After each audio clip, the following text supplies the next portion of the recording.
Hello! Today I thought I'd show you my Holbein Watercolours, which are housed in this very battered looking watercolour tin. It's a well-loved set that I've had for many years, and I've used the paints a lot. It is such a mess in this palette, I really need to clean it up, but I thought I would show you it in its state before I do all that. I need to refill those pans, clean up the set, and then I'll paint with them today. So let's get into it! This is my watercolour cabinet where I keep all of my tubes and tins, and I've got all the tubes laid out beautifully in these boxes.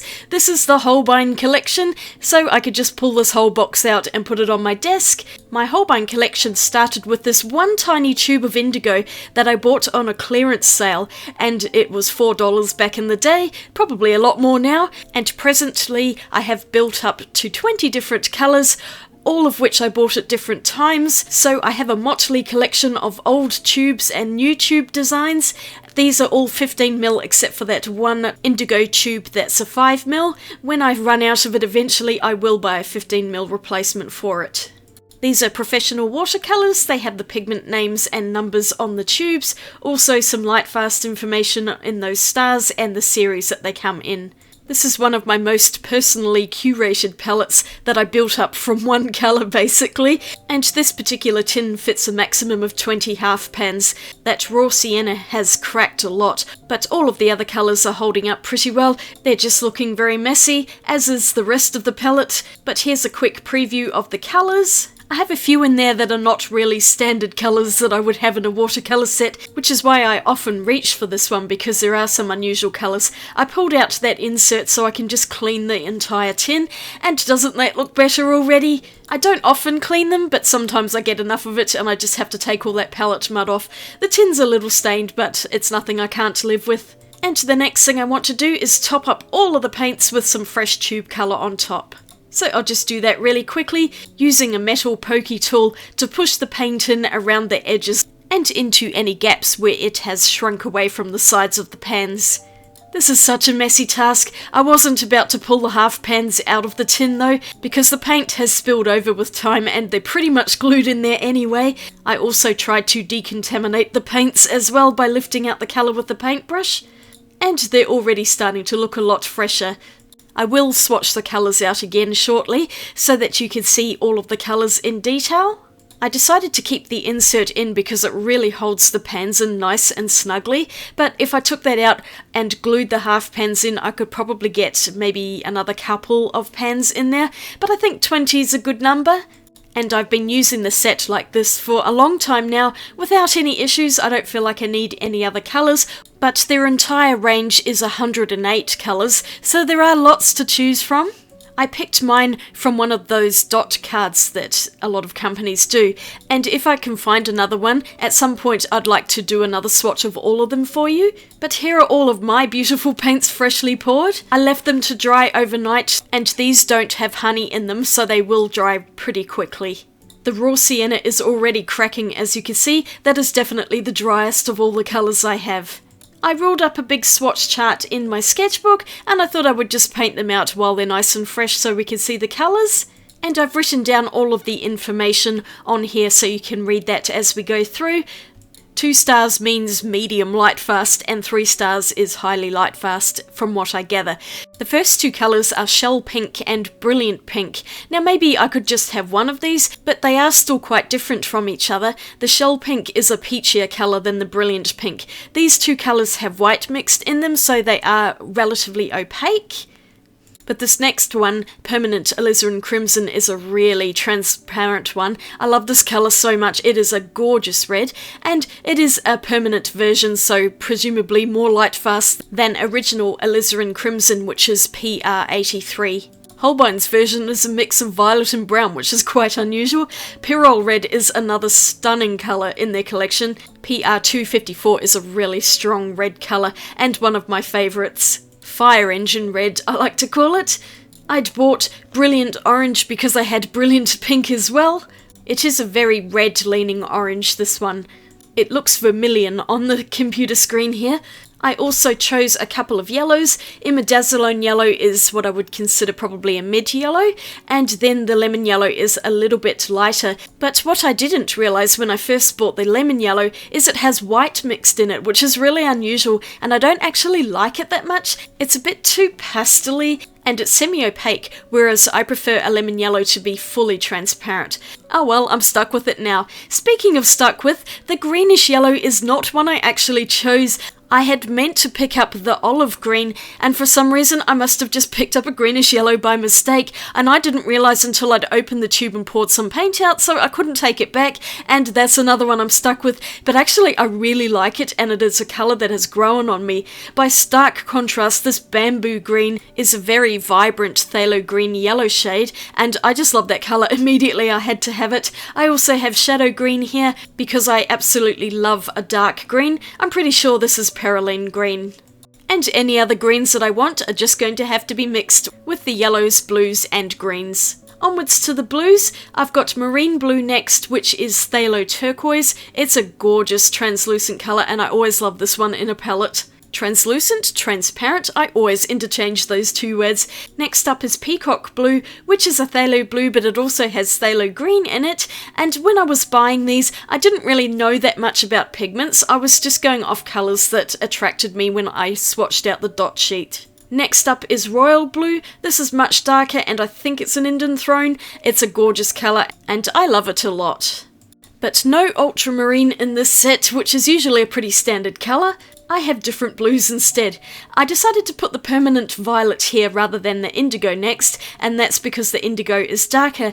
This permanent violet, even though it is a dioxazine purple, it isn't as dark as other dioxazines I've used. I actually really like it. I think it's a beautiful colour. But by comparison, the indigo is much darker, and this is the original colour that I had by Holbein. It's a lovely one, and I use it a lot for shadows. I thought I would sit it next to Payne's Grey because they are quite similar to each other. Payne's Grey also has a bluish undertone, although it is a bit blacker than the indigo. But I couldn't choose between them, so I thought I'd have them both. Next is Grey of Grey. This is a really pale grey. It's almost white, and it has been surprisingly useful. I'm really glad I picked that colour up, even though I wasn't sure if I was going to use it. The raw sienna, I'm not so keen on. It's a little bit low tinting for my liking, but it is still quite pretty. This light red, though, I like to call this one burnt sienna on steroids because it is such an intense colour. It's one of my favourite colours in the whole set. You can see how much it's spreading.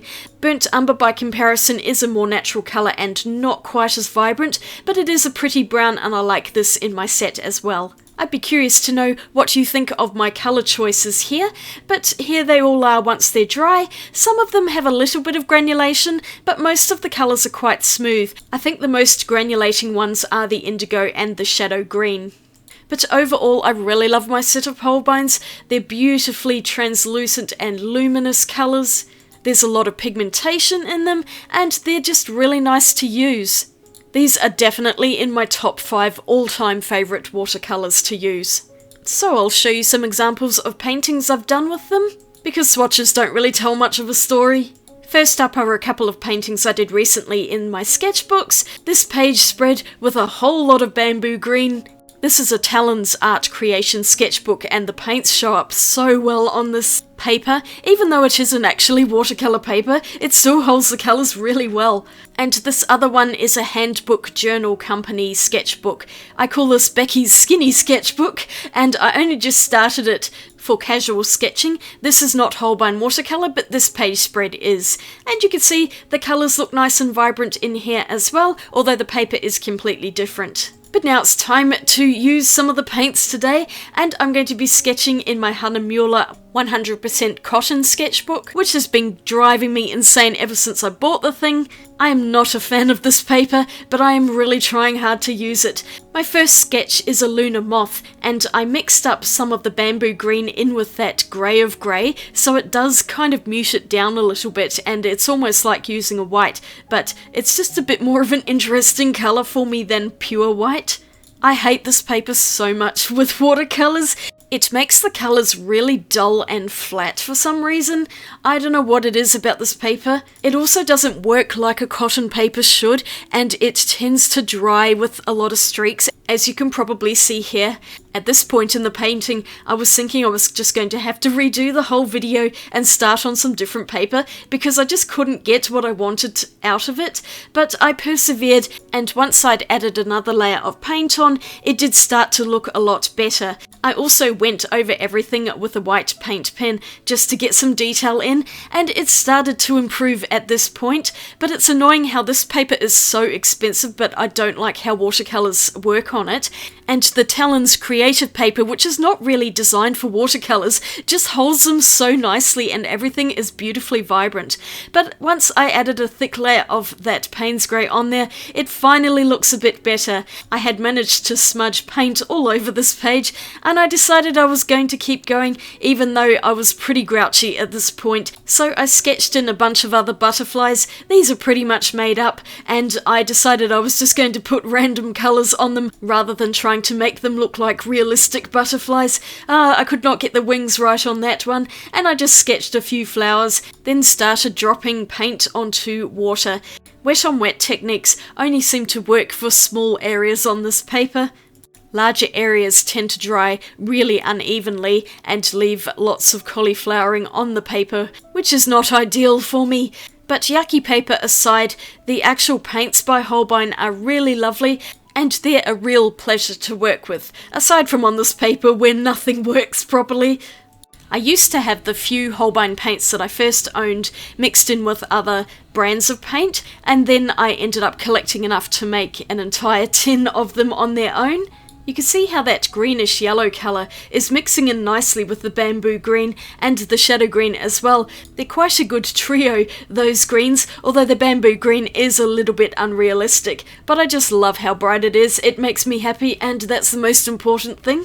I decided to go over everything with a second layer to try and build the vibrancy up because all of the colours had dried quite light and flat, and that's mostly due to the paper, though watercolours in general do have somewhat of a drying shift anyway. So it's normal for me to do a couple of layers of watercolour. I really like how dark the Payne's Grey is.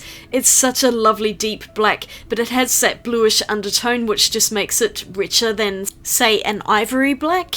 I will almost always pick Payne's Grey as my black. That butterfly didn't work out very well, and I just felt like this page needed something else, so I'm using another Holbein product. This is Holbein Gouache in Antique Gold.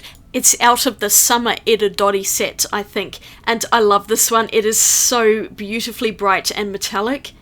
And I felt like this finished off the butterflies and made them look a little more interesting. Because everything was looking a bit flat on the paper, I just wanted to lift it. I also felt like the background needed something, so I'm just painting in gold circles to tie the whole thing together. I'm regretting having painted black around the Luna moth. It just looks really weird, but I hadn't planned the page at all. And in hindsight, I would have left that black background off and just had the whole thing in white so I could just cover everything in gold circles, but I think I did okay in the end. This is the finished picture, and this is the full page spread in the book. It's not one I'm super happy with, but I do like how most of the butterflies have come out, and the gold gouache makes everything nice and shiny, so I can't complain too much about that. But it doesn't look too bad as a page spread. I like the swatches. The swatches look better on this paper than my actual paintings do for some reason. I don't know what's going on. Anyway, I'm going to do another painting specifically of this clownfish that I found, and I'm going to use my absolute favourite paper and also my phone holder that I painted a while ago. So this is Canson Moulin du Roy, and I'm drawing the clownfish directly onto it just with a graphite pencil. I don't think I got the shape of the fish quite right, but it's close enough. I think it starts to resemble a clownfish once I get the colour on. I also wanted to include some of the anemone, so I'm just drawing in some wavy little tentacles on one side of the paper surrounding the fish as they do in the wild and in aquariums. And the rest of the background I'll make up as I go when I get painting. I'm just mixing up a lighter orange than the brilliant orange that was in the set, and I'm going to build up layers here too, so I was starting off relatively light, giving myself a chance to pick out the correct orange rather than going too dark and then not liking it. It's better to start out light and then build that colour up. The patchiness on the paper there is actually my fault because some of it had partly dried. and then I went over it again. I needed to have let that fully dry before I went over with the second layer. So in this case it's user error and not the paper's fault. Normally the paper works beautifully, and you could probably see it as I go through that when the paint hits the water on the paper, it just blends in so seamlessly. It's really gorgeous. And even though I'm using relatively light layers here, the paints didn't dry anywhere near as flat and dull as on that other paper. For the tentacles, I was using an unusual mix of purple and that yellow-green colour. They kind of work well together even though they clash. And even though I still wish I had an olive green, I do actually really like the yellow green, so it was a happy accident and not one that I'm too worried about. I really don't want to buy more paints and then have to move everything out of this tin, because I really just like this whole tin layout, so I'm just making do with the colours I have, but I found I'm able to mix just about anything I want anyway, so that's a good thing. Now it's starting to look like a clownfish, with the addition of the black outlines. I didn't quite get the body shape right, but I just kind of fixed that up with paint as I went along. And I'm starting to add in more layers with value and detail just to get a more interesting looking fish. It's not perfect by any means, but I actually really like how it's coming out so far. And because I'm not fighting with the paper, I was a lot happier doing this painting, so even though it's a more complicated picture, it was much easier to do overall and definitely more of a pleasure. The colours blend in so nicely with each other on this cotton paper. Canson Moulin du Roy can be purchased on Jackson's Art. I'll try and remember to link it in the description, along with some Holbein paints and all of that good stuff.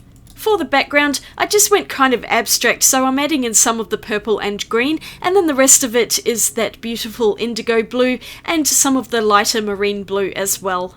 This is where wet on wet on this paper is just such an absolute pleasure. You can see how wonderfully that paint merges into each other and creates beautiful abstract patterns on the paper once it dries.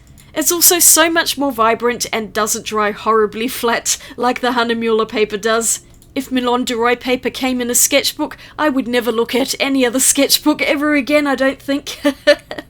But I had a lot of fun painting this. I really love how the orange of the clownfish contrasts so well with that marine blue behind it. I wasn't too happy with the tentacles though, so I had some leftover antique gold gouache and I decided to paint a light layer over everything just to make them look a little less blotchy and to make them shine some more.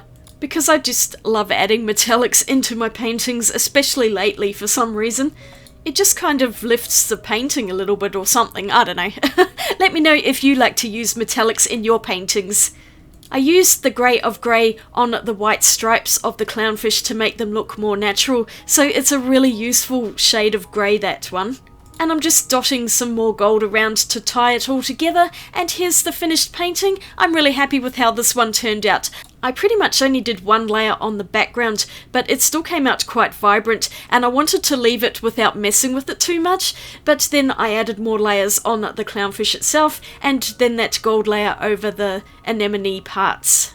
Yeah, I'm pleased with this one. It's been a while since I've done a painting like this. And here's everything I got done today. A bit of a mess on the right hand side, but I do love my Holbein paints. I'm probably going to bring these when I go travelling, and I just really enjoy the colour palette that I chose. Not the most conventional one, but it is surprisingly useful, even that accidental greenish yellow. And I put the label on upside down. Good one, Becky. But I hope you enjoyed this video, seeing some of the Holbein paints in action. I really love them. I think they're high quality and I totally recommend them. 2 thumbs up, and if you like my video, I'd appreciate a like and a subscribe. Here's a couple of other videos for you to look at. And I'll see you all again really soon in my next one. Have a great day out there, and I'll swatch you later. Bye!